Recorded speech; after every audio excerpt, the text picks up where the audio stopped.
साधारणपणे 4 आठवड्यातून एकदा मी पुणे म्युनिसिपल कॉर्पोरेशनमध्ये बारामती लोकसभा मतदारसंघाचे विषय घेऊन जात असते.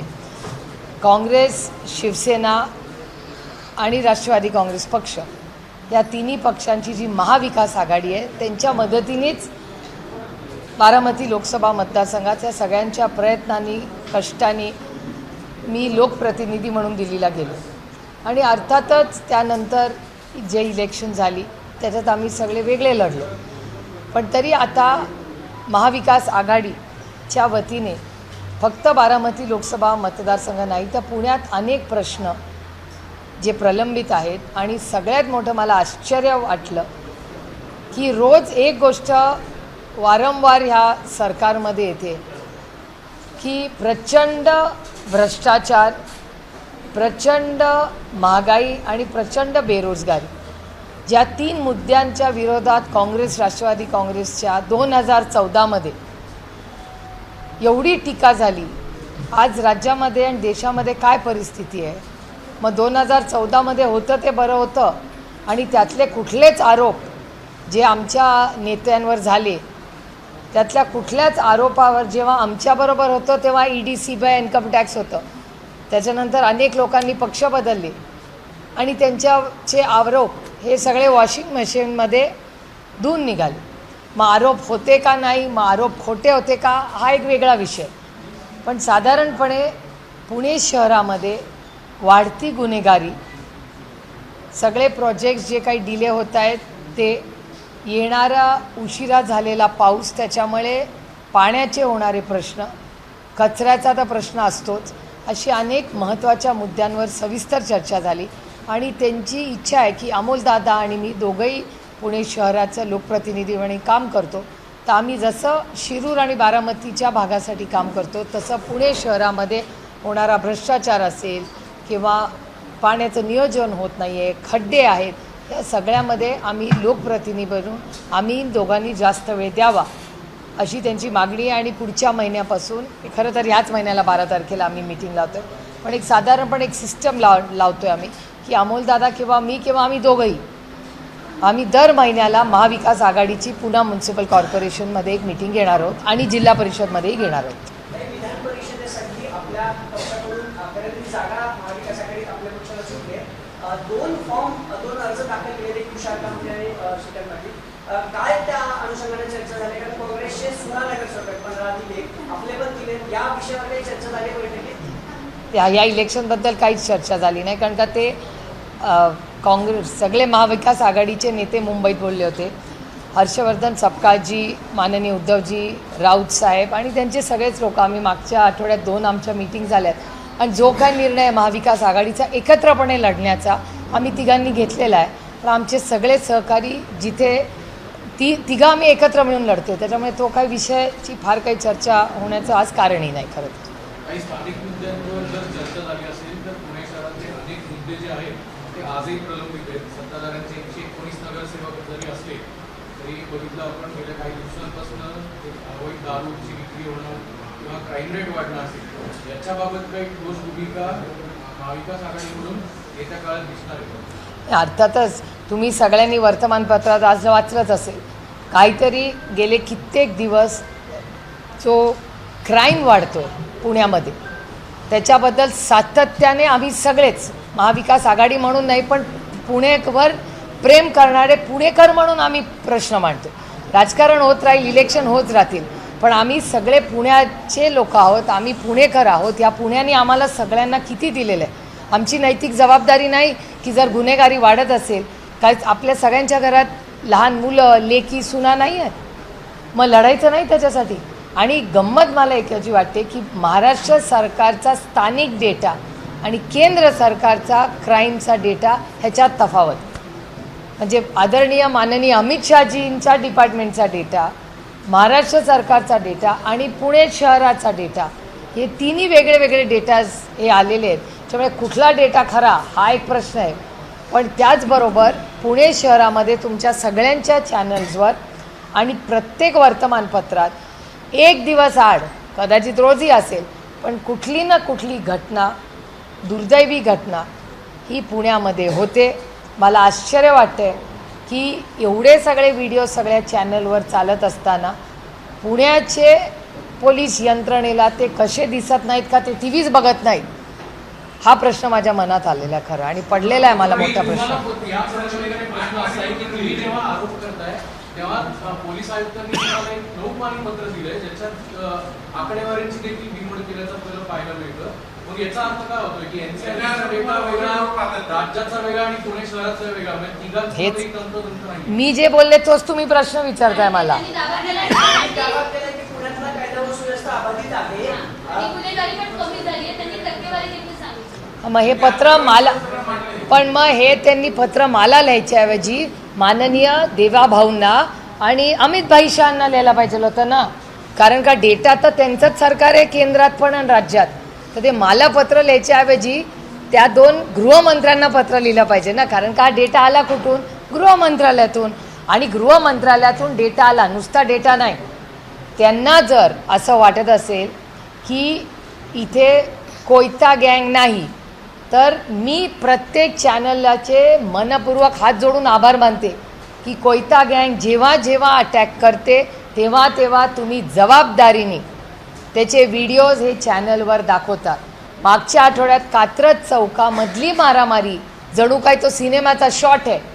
एका माणसाला धरून त्याला वरून फेकून द्यायचेही उद्योग चाललेले. तिथल्या नगरसेवकांची मी बोलली. आता कुठला पक्ष विचारायचा नाही, कारण का आम्हाला या विषयात राजकारणच आणायचं नाही, कारण का आमचं पुणे बदनाम होतं आहे, आमचा महाराष्ट्र बदनाम होतो आहे. त्यामुळे या सगळ्या परिस्थितीमध्ये जरी हा डेटा येत असेल तरी अतिशय विनम्र आणि प्रांजळपणे मी माननीय जे कारभारी आहेत पुण्याचे त्यांना गेल्या मीडियामधल्या गेल्या 1 महिन्यातल्या सगळ्या बातम्या पाठवणार आहे.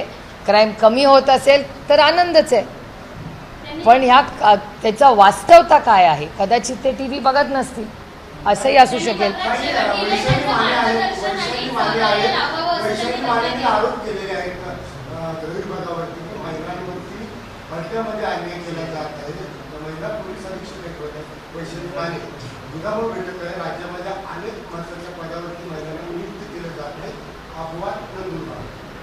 हे बघा, पुण्यामधला क्राईम पहिला विषय तो संपूया आणि मग मी याच्यावरही बोलेन.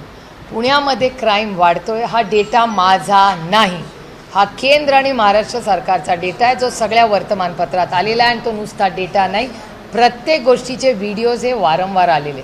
त्याच्यामुळे अर्थातच आणि आमची सहकार्याची भूमिकाच आहे ना पोलिसांना. आता परवा 22 लोक गेले. आता मला खरं सांगा, ही दारूची जी ही सगळे आपण लोक गेले, आपले सगळ्या पत्रकारांना ही भेसळ कुठे होते माहिती आहे, पण पोलिसांना माहिती नाही. म्हणजे पत्रकार पोलिसांचं काम करायला लागले, मग पोलीस यंत्रणा काय करते? आणि फक्त हे सगळ्या ज्या 20-22 बदल्या झाल्या आहेत त्याच्यातून प्रश्न सुटत नाही ना, तुम्हाला मुळाशी जावं लागेल. ड्रग्स, मला तुम्ही सांगताय की फर्ग्युसन कॉलेज रोडला अनेक वेळा वर्तमानपत्र आणि चॅनल्सवर दाखवलं जातं की तिकडे ड्रग्ज मिळतात. मग ह्याच्या विरोधात कधी बोलणार? मी अनेक वेळा महाराष्ट्राच्या माननीय मुख्यमंत्र्यांना विनम्रपणे आवाहन केले की काही सामाजिक प्रश्नात राजकारण बाजूला ठेवून ताकदीने महाराष्ट्राच्या पुढच्या पिढीच्या हितासाठी आमची काम करायची तयारी आहे. पण ते बदल होताना पुण्यात दिसत नाही, म्हणून जड अंतःकरणाने आम्ही आरोप करतो. आम्हाला एका हाऊसने आरोप करायची, आमच्या राज्याची आणि आमच्या शहराची बदनामी होते. त्याच्यामुळे त्यांनी जे पत्र लिहिलं आहे, मी आभार मानते, मी जाहीरपणे आभार मानते की कमिशनर पुण्यांनी जे मला पत्र लिहिलं आहे त्याच्याबद्दल मी त्यांची आभारी आहे. ते पूर्णपणे मी वाचलेलं आहे आणि त्यांना आज एक विनम्रपणे एक उत्तर त्याचं मी आज देणार आहे. ते ड्राफ्टही झालं असेल. आम्ही सहकार्य आम्ही सेवक आहोत. आम्ही राज्यात कशासाठी निवडून आलो आहे? महाराष्ट्राची 12मती लोकसभा मतदारसंघाची पुण्याची सेवा करण्यासाठी, म्हणून तर आम्ही म्हणतो आहे. आणि त्यांना जर सहकार्य आमचं हवं असेल तर त्यांनी आम्हाला मीटिंगला बोलवावं, आम्ही कधी बसायला. ते म्हणतील ती वेळ, ते म्हणतील ती जागा. आमची सहकार्याची भूमिका आहेच. आता तो जो बदलीचा विषय आलेला आहे हा अतिशय चिंताजनक आहे. एखाद्या महिलेला किंवा एखाद्या मेरिटवर पास झालेल्या कर्तृत्ववान व्यक्तीला त्यांना असं वाटत असेल तर त्याची नोंद महाराष्ट्राच्या गृहमंत्र्यांनी घ्यावी. आणि माझा विश्वास आहे की या सगळ्या प्रक्रियेत सातत्याने त्यांचं म्हणणं असतं की आम्ही महिलांना आरक्षण देऊ इच्छितो, आम्हाला महिलांना. मग ह्या जर महिलेवर अन्याय होत असेल तर त्याची पहिली नोंद महाराष्ट्र सरकारने घेतली पाहिजे. नाही, राष्ट्रवादी काँग्रेस आपण तर 2 उमेदवारी अर्ज दिले, पण दादांच्या पक्षातून पण 2 उमेदवारी अर्ज दिले. एक सुनील दिग्रेचा तो बाहेर होण्याची शक्यता आहे, कारण महायुतीचे अधिकृत उमेदवार म्हणून विक्रम काकडेंना संधी दिली आहे. त्याला अख्खा राडा पॉलिटिकल ड्रामा जो पुण्यात पाहायला मिळाला. त्यानंतर तुम्ही सगळं बघितलं असेल, पण आता तुमच्या पक्षाकडून आक्षेप घेतला गेला काकडेंच्या अर्जावर की प्रॉपर्टी टॅक्स ते भरत नाहीयेत. असं काही आहे का? तुम्ही आक्षेप वगैरे घेतले असेल? नाही, मगाशी मला उमेदवारांचा आमच्या फोन आला होता की असं म्हणे, म्हणजे त्या वकिलाला माझ्यापेक्षा जायचे असेल, की माझ्या कानावर आलेल्या गोष्टी मी काही कागदपत्र पाहिलेले नाही. पण अजित पवार गटाचे जे कॅन्डिडेट आहेत, उमेदवार आहेत, त्यांनी जो फॉर्म भरला आहे काल, आता साधारणपणे अशी पद्धत असते की आपण टॅक्स भरायचा एक NOC असतो, नो ऑब्जेक्शन सर्टिफिकेट, की आपण सगळे टॅक्स भरलेले आहेत. तर एक टॅक्स त्या उमेदवारांनी भरला नव्हता असं एक ऑब्जेक्शन आलं आहे. आणि आज आमच्या लोकांच्या समोरच त्यांनी 40,000 रुपयाचा वाटतं काहीतरी चेक भरला आणि तो टॅक्स भरलेला आहे.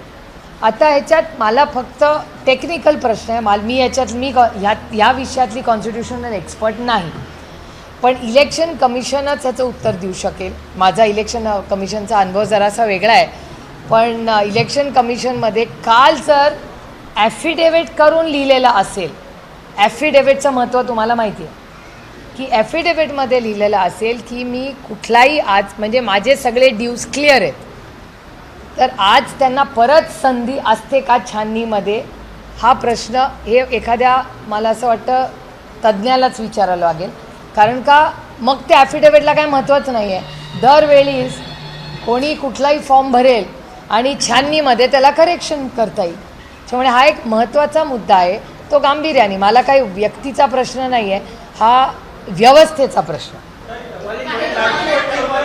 एक मिनिट, त्याच्यावर मी सविस्तर बोली. बाहेरून आलेल्या उमेदवारांना संधी दिली गेली, अचानक निष्ठावंतांना डावललं गेलं. सुनेत्रा पवारांनी जी बैठक घेतली होती ना, जवळपास 13 जण इच्छुक होते. म्हणजे सुनील दिग्रेचं नाव होतं, अनेकांचं नाव होतं, पण आता बाहेरून आलेल्या 5 पवारांची मर्जी होती, मित्र होते म्हणून त्यांना दिले. निष्ठावंतांनी नाराजी व्यक्त केली. मी तुम्हाला खरं सांगू का, आता त्यांच्या गटात काय चालतं हे मला खरंच माहिती नसतं. याचं कारण महागाई, बेरोजगारी आणि भ्रष्टाचार इतका या देशात वाढत चालला आहे. पेट्रोल डिझेलचे भाव, सिलेंडरचा भाव, त्याच्यामुळे त्यांच्या ह्या सगळ्या त्यांचा गट कसा चालतो याच्यात मला फार कमी वेळ खरं तर मिळतो.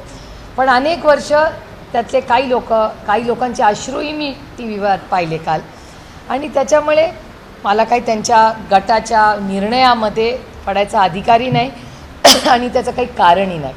पण एक गोष्ट, एक माणुसकीच्या नात्या मी नक्कीच म्हणेन की प्रत्येक पक्षाने काय घ्यायचा, कुणाला तिकीट द्यायचा हा त्यांचा अंतर्गत प्रश्न असतो, तो लोकशाही पद्धतीने त्यांना दिलेला आहे. पण ज्या लोकांनी एवढा संघर्ष आपल्याबरोबर केला असेल, जर केला असेल, त्यांना दुखून त्यांचे अश्रू, ज्यांनी 40 वर्ष आपल्याला साथ दिली, त्यांना दुखवण्यामागे काय कारण असेल याचं उत्तर मला विचारून काही उपयोग नाही, तुम्हाला त्यांनाच विचारावं लागेल. कारण का मीही अनेक त्या लोकांबरोबर काम केले. अतिशय कर्तृत्वान ते लोक आहेत. 5-6 लोकांना TV वरही मला पाहायचा काल संधी मिळाली. अतिशय कर्तृत्वान, कष्ट करणारे. आदरणीय पवारसाहेबांबरोबर काम केलं, माननीय दादांबरोबर काम केलं, असे खूप अनुभवी नेते काल TV वर दिसले.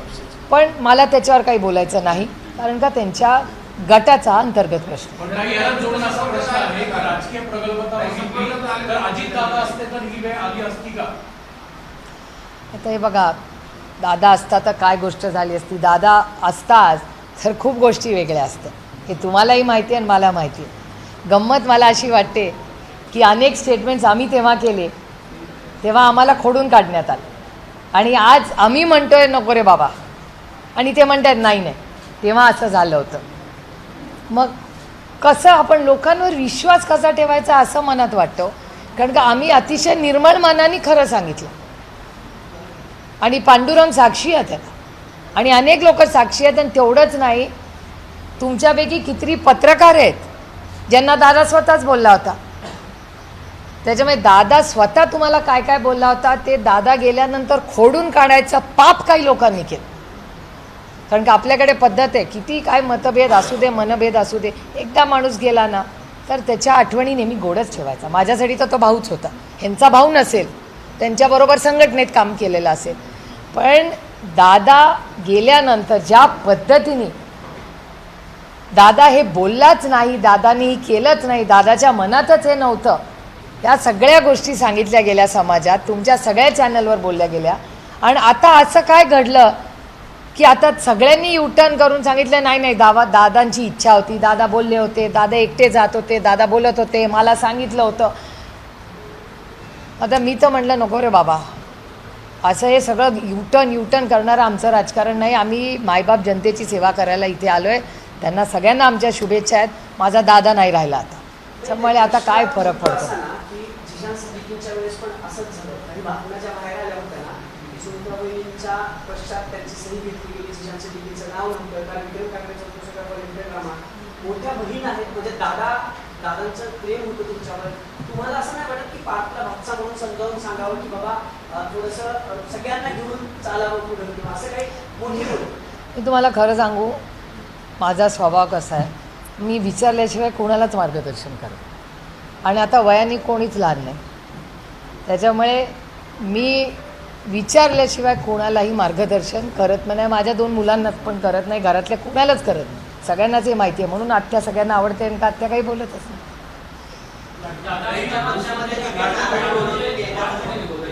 कोणाचे?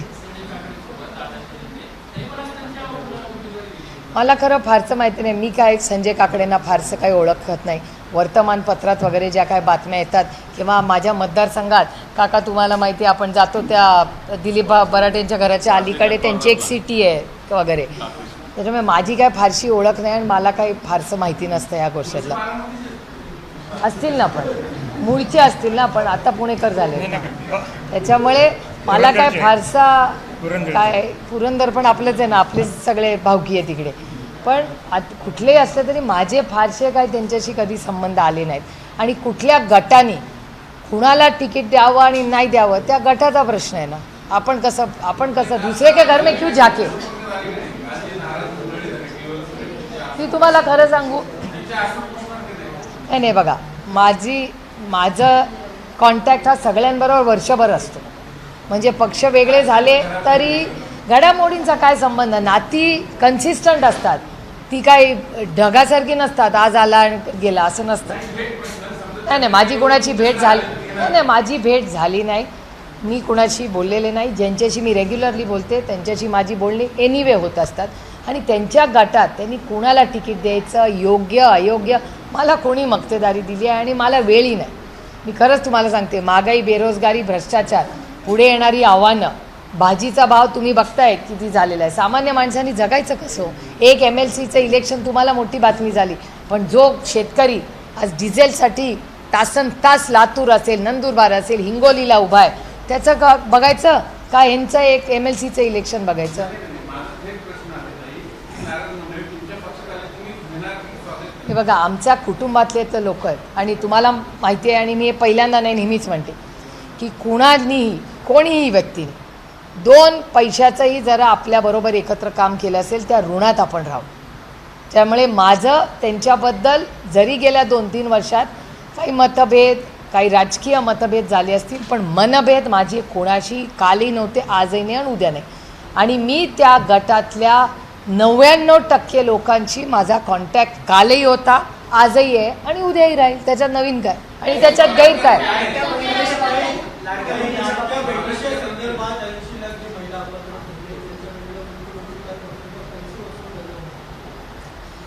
काल एका चॅनलच्या कार्यक्रमात सकाळी मी होते, दुपारी माननीय मुख्यमंत्री होते आणि माननीय मुख्यमंत्र्यांनी त्या कार्यक्रमात असं स्पष्टीकरण केलं की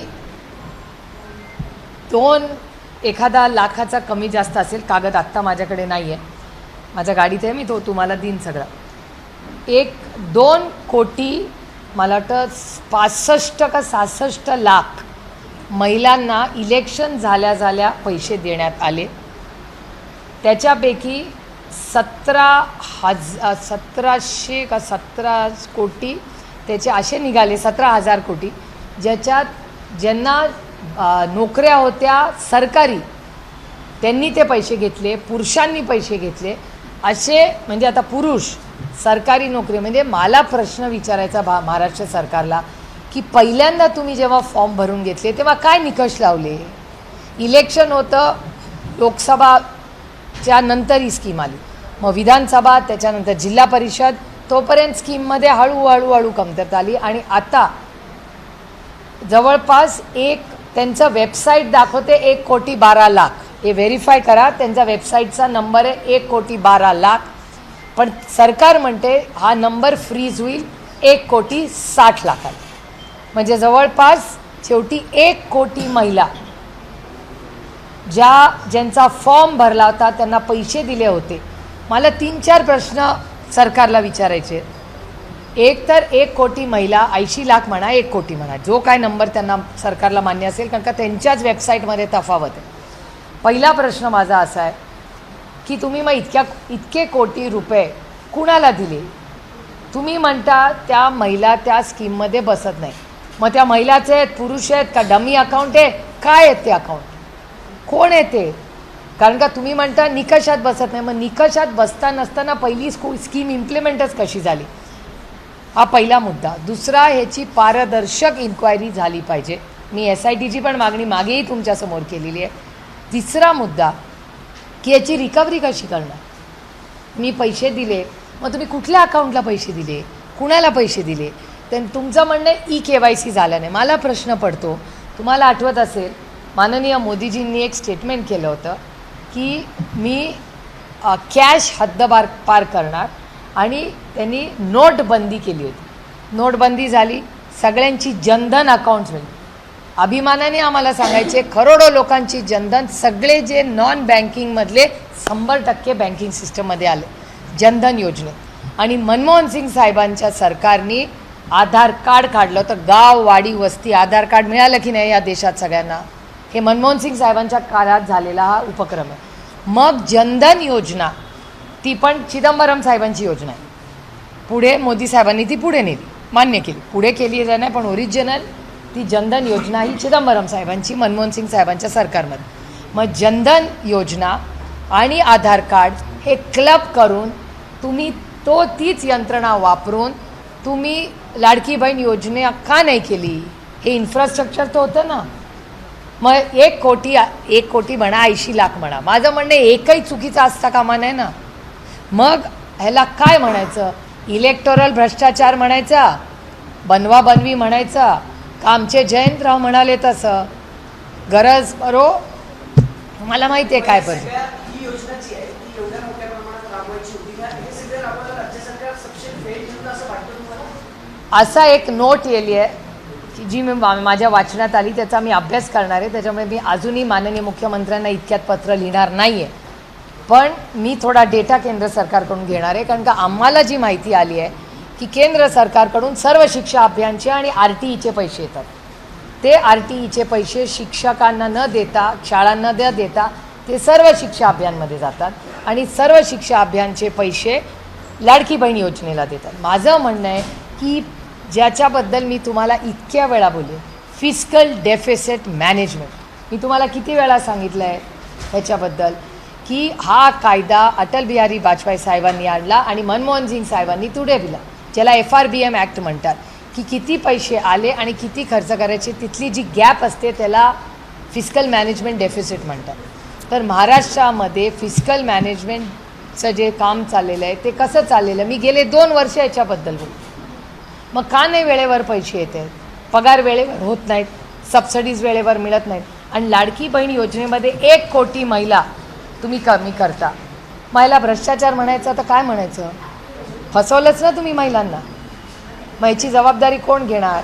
म्हणे स्कीम आम्ही चालू ठेवतो. स्कीम्स का चालू ठेवताच ना तुम्ही, पण त्याच्यात निकष लावून ज्या पद्धतीने महिला कमी करतायत ते अतिशय दुर्दैवी आहे, आणि याचा आम्ही जाहीर निषेध करतो. आणि याची पारदर्शक इन्क्वायरी झाली पाहिजे.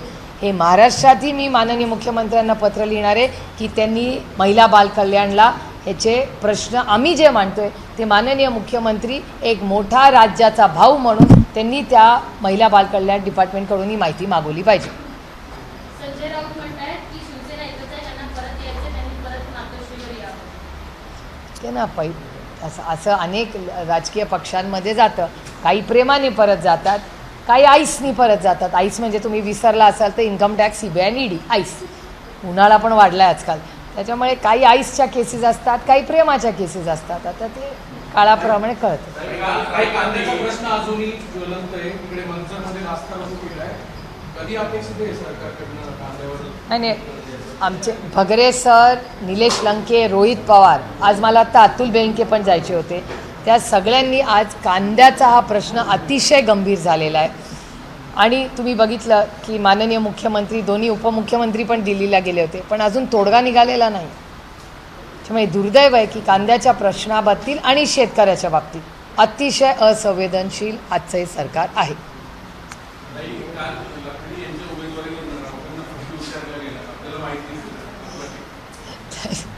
हे बघा, राऊत साहेब आमचे मोठे भाऊ आहेत, त्यांना आम्हाला सगळं बोलण्याचा अधिकार आहे.